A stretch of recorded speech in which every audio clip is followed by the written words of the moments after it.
आज हम शुरू करने जा रहे हैं एमए फाइनल के 5th पेपर में राजनीतिक आधुनिकीकरण के बारे में आज हम चर्चा कर रहे हैं।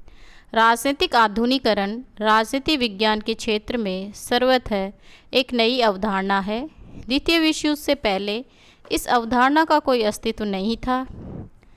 युद्धोत्तर अंतर्राष्ट्रीय संबंधों में विश्व की राजनीतिक व्यवस्थाओं का तुलनात्मक अध्ययन करने के लिए अनेक दृष्टिकोण और अवधारणाओं का जन्म हुआ। इन अवधारणाओं में से एक अवधारणा राजनीतिक आधुनिकीकरण की संकल्पना पर आधारित है और इसका एक भाग है। ये अवधारणा राजनीति विकास व पाश्चात्यकरण से बिल्कुल भिन्न है। राजनीति विज्ञान में राजनीतिक आधुनिकीकरण की अपनी विशेष पहचान है। शक्तियों का केंद्रीकरण, राज्य का अधिकाधिक समाज में प्रवेश, सत्ता का हस्तांतरण, बढ़ती जनसहभागिता और नौकरशाही का व्यापक आधार इसकी प्रमुख विशेषता है तथा अभिजन वर्ग और सरकार राजनीतिक आधुनिकीकरण के प्रमुख अभिकरण है। राजनीतिक आधुनिकीकरण का अर्थ और परिभाषाएं, इन पे आज हम चर्चा करते हैं।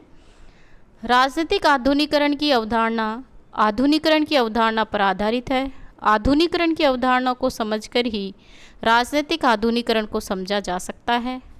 आधुनिकीकरण की धारणा एक बहुत व्यापक और विशाल धारणा है। इसका संबंध जीवन के हर क्षेत्र में होने वाले परिवर्तन से है। ये राजनीतिक व्यवस्था, उत्पादन प्रणाली, सामाजिक व धार्मिक क्षेत्र, शैक्षणिक तथा सांस्कृतिक क्षेत्र सभी से संबंधित है। विकासशील देशों के संदर्भ में ये सामाजिक आर्थिक परिवर्तन की प्रक्रिया का नाम है। ये प्राचीन से नवीनता की ओर समाज का प्रस्थान है। ये एक बहुमुखी प्रक्रिया है जो आर्थिक, सामाजिक, धार्मिक, सांस्कृतिक, शैक्षणिक तथा राजनीतिक सभी क्षेत्रों में दृष्टिगोचर होती है। पर्यावरण एवं प्रकृति पर बढ़ता हुआ नियंत्रण, तकनीकी विकास, औद्योगिकरण, शहरीकरण, बढ़ती जनसहभागिता, बढ़ती राष्ट्रीय व प्रति व्यक्ति आय, संचार साधनों का विकास, सामाजिक गतिशीलता, समानता के सिद्धांत का विकास तथा राष्ट्रीय एकता के प्रति निष्ठा आदि आधुनिकीकरण की प्रमुख विशेषताएं हैं। अर्नल ने विवेकपूर्ण परिवर्तन की प्रक्रिया को ही आधुनिकीकरण का नाम दिया। समेलर ने किसी राज्य की आर्थिक उन्नति को ही आधुनिकीकरण माना।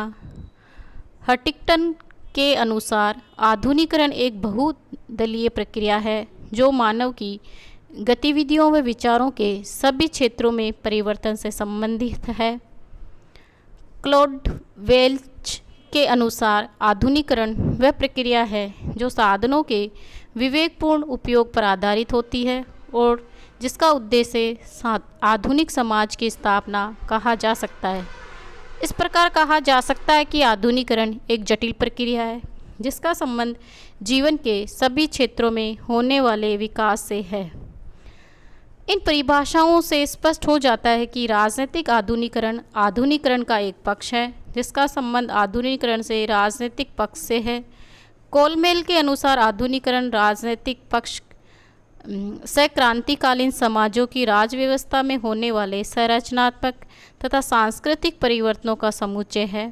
इस प्रक्रिया में राज व्यवस्था, उसकी उपव्यवस्था, राजनीतिक संरचनाएं, राजनीतिक संस्कृति, उसकी प्रक्रिया आदि शामिल होते हैं। मोर्स ने इसे विकास तथा क्रांति के बीच चलने वाली प्रक्रिया बताया। साधारण रूप में तो समाज में सामाजिक संरचना और आर्थिक विकास के परिणाम स्वरूप हुए राजनीतिक परिवर्तनों को राजनीतिक आधुनिकीकरण का नाम दे दिया जाता है। कार्ल डेयुस ने राजनीतिक आधुनिकीकरण का अर्थ सहभागिता या गतिशीलता से लिया है। एम्स कोलमेल के अनुसार राजनीतिक आधुनिकीकरण ऐसी संस्थागत ढांचे का विकास है जो पर्याप्त लचीला और इतना शक्तिशाली हो कि उसमें उठने वाली मांगों का मुकाबला किया जा सके। राजनीतिक दृष्टि से आधुनिक समाज वही हो सकता है जिसमें व्यक्ति का अभिज्ञान राजनीतिक विकास और उसके विभिन्न पक्षों से होने लगता है। अतः राजनीतिक आधुनिकीकरण राजनीतिक विकास से अधिक व्यापक अवधारणा है और ये पाश्चात्यकरण से अलग अवधारणा है। क्योंकि ये पाश्चात्यकरण के विचरित मूल्य मुक्त व उद्देश्य मुक्त परिवर्तन पर आधारित है। राजनीतिक आधुनिकरण की परिभाषाओं के बाद हम चर्चा करते हैं राजनीतिक आधुनिकरण की विशेषता। मैंने बहुत सारी परिभाषाओं पर चर्चा करी, आपको जो ठीक लगे आप उन परिभाषाओं पर जोड़ देना। राजनीतिक आधुनिकरण की जो विशेषताएं हैं उन पे हम चर्चा करते हैं। राजनीतिक आधुनिकरण के अर्थ व परिभाषाओं से स्पष्ट हो जाता है कि विशेष लक्षणों वाले राजनीतिक व्यवस्था को ही राजनीतिक दृष्टि से आधुनिकृत कहा जा सकता है। लुशियन पाई ने राजनीतिक कार्यों का विभेदीकरण तथा विशेषीकरण, समानता, राजनीतिक प्रक्रिया का लौकिकरण तथा परिवर्तन की क्षमता से युक्त राजनीतिक व्यवस्था को आधुनिक माना। आइजनेस्टल ने भी राजनीतिक आधुनिकरण की अलग विशेषता बताई। उसकी दृष्टि में राजनीतिक व्यक्ति, कार्य और संस्थाओं में उच्च मात्रा का विभेदीकरण तथा केंद्रीयकरण व एकीकृत शासन व्यवस्था की विकास, केंद्रीय प्रशासनिक एवं राजनीतिक संगठनों की गतिविधियों का विस्तार तथा उसकी सभी सामाजिक क्षेत्रों में क्रमिक व्याप्ति, समाज की जननिहित शक्ति का अधिकाधिक समूह तथा व्यस्त नागरिकों में फैलाव आदि राजनीतिक आधुनिकरण की विशेषता हो सकती है। कार्ल ड्यूस तथा आमंड पावेल ने भी राज्य की लौकिक सत्ता की वृद्धि तथा शक्ति का बढ़ता केंद्रीयकरण, संरचनात्मक विभेदीकरण, बढ़ती जनसहभागिता, नवीन सामाजिक संगठन कार्यों का विशेषीकरण, अभिजन वर्ग की उपस्थिति, समान सहभागिता, हित समूह व राजनीतिक दलों के माध्यम से राजनीतिक मांगों का हित स्वरूपण को राजनीतिक आधुनिकरण की विशेषता बताया। इसी तरह रॉबर्ट ई वार्ड तथा D.A.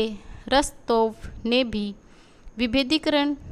विभेदीकृत शासकीय संगठन, शासकीय संरचना में एकीकरण व सामंजस्य, धर्मनिरपेक्ष प्रक्रिया, व्यक्ति की अति विस्तृत निष्ठा, राजनीति में जनसाधारण की सक्रिय भागीदारी, समानता का सिद्धांत तथा समानता व योग्यता के आधार पर भूमिकाओं का विवरण को राजनीतिक आधुनिकरण की विशेषता माना। इन सभी विद्वानों की बातों को ध्यान में रखते हुए कई राजनीतिक विशेषताएं हैं, जैसे कि शक्तियों का केंद्रीयकरण। राजनीतिक आधुनिकरण की महत्वपूर्ण विशेषता ये है कि इसमें मानव जीवन की गतिविधियों से संबंधित सारी शक्तियां एक राजनीतिक व्यवस्था में केंद्रित होने लगती है। इसका अर्थ ये है कि राजनीतिक व्यवस्था की अधिकाधिक शक्तियों को नियमन व नियंत्रित बनाने लग जाते हैं। इसका प्रमुख कारण तकनीकी विकास, अंतर्राष्ट्रीय संबंधों में बदलाव, संचार साधनों में विकास तथा प्रतिरक्षा की आवश्यकता का बढ़ना है। इससे व्यक्ति के जीवन का राजनीतिक पक्ष सर्वोपरि की तरफ बढ़ना स्वाभाविक है। ऐसी परिस्थितियां आधुनिकरण से सर्वदा अनुकूल होती है। इसका अर्थ ये नहीं है कि राजनीतिक शक्तियों के केंद्रीयकरण की कोई व्यवस्था नहीं रहती। इससे तो राजनीतिक विकेंद्रीकरण के रहते हुए भी राजनीतिक शक्ति की महत्वपूर्ण और अनंत सत्सम प्रकार की आर्थिक व सामाजिक शक्तियों की नियामक व संचालक बनी रहती है। समाज में राज्य की अधिकाधिक पहुँच। आधुनिक युग पुलिस राज्य न रहकर लोक कल्याणकारी राज्य का है। यातायात व संचार के साधनों से राज्य की सकारात्मक भूमिका में वृद्धि की। आज सरकार जन कल्याण में अधिक रुचि लेने लगी है। आज सरकार का कार्य जनता से लेना ही नहीं बल्कि उसे कुछ देना भी है।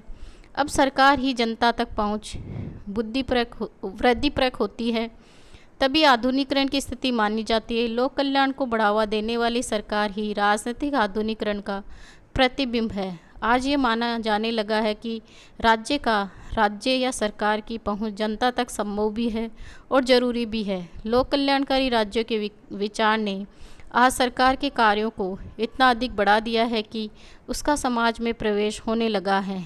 आज सरकार व राज्य वही कार्य करते हैं जो जनता मांग करती है।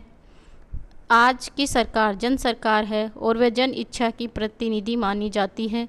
संचार के साधनों के विकास के परिणाम स्वरूप सरकार की गतिविधियों के क्षेत्र का विस्तार हुआ। इस कारण सरकार व राज्य समाज में अपनी इतनी अधिक पहुंच बनाने में कामयाब हो चुका है कि मनुष्य का संपूर्ण सामाजिक व आर्थिक जीवन भी राजनीतिक शक्ति व सत्ता द्वारा संचालित होने लगा है। यह आधुनिकरण की प्रमुख निशानी है। केंद्र और परिसंघ के बीच बढ़ती हुई अंतःक्रिया। आधुनिक राजनीतिक समाज में केंद्र और परिसन की अंतःक्रिया बहुत बढ़ने लगी। इस बढ़ती हुई अंतःक्रिया का अर्थ ये है कि राजनीतिक शक्ति के विभिन्न केंद्र आपस में इतने अधिक अंतःक्रियाशील हो जाते हैं कि दोनों सरकारों के केंद्रीय निरंतर स्पेषण के माध्यम से जुड़ जाते हैं। अगर इसको हम राजनीतिक आधुनिकीकरण की प्रथम लक्षण राजनीति में शक्ति का केंद्रीयकरण से संबंधित करके देखें तो ये स्पष्ट हो जाता है कि राजनीतिक आधुनिकीकरण दो तरफ चलने वाली प्रक्रिया है। ये यहाँ पर केंद्र का अर्थ तो राजनीतिक व्यवस्था से है और परिसंघ का अर्थ समाज से है। केंद्र तथा परिसंघ अथवा राजनीतिक व्यवस्था तथा समाज से है। केंद्र तथा परिसंघ अथवा राजनीतिक व्यवस्था तथा समाज में इस अनंत क्रिया का पारस्परिकता को बढ़ाने के राजनीतिक दल, हित समूह तथा नौकरशाही का बहुत अधिक योगदान रहता है। इस बढ़ती हुई पारस्परिक वाला समाज व राजनीतिक व्यवस्था आधुनिकीकरण की निशानी है। राजनीतिक आधुनिकीकरण की अवस्था में सत्ता के परिवर्तन स्रोत निर्बल होने लगे हैं और उनका स्थान नए स्रोत लेने लगे हैं। इसके अंतर्गत प्राचीन राजनीति, सामाजिक, आर्थिक आदि सत्ताओं का स्थान राष्ट्रीय राजनीतिक सत्ता ने ले लिया।